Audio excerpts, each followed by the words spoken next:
why do you want to take this course? You might be thinking, okay, exposure assessment seems to be very important, but why is it important? What do we mean by exposure?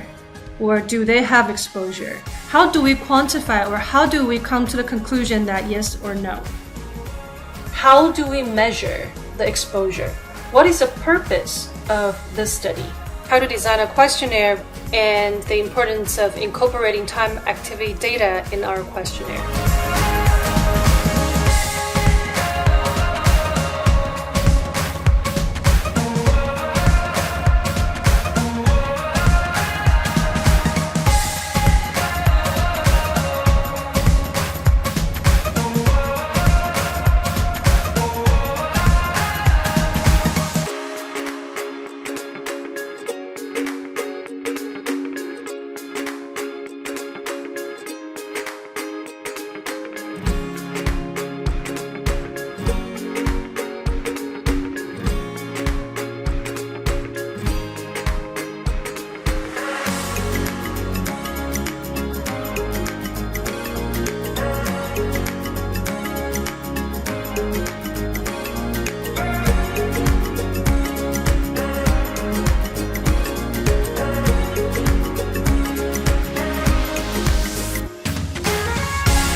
recommend this class to others. And like we're super grateful because we kind of like because of this class we are able to meet each other. Yeah. And we're like, long lost. Like, we're like lost undergraduate students, but then we're happy to be here. To have met them because they're kind of like our older brothers and sister.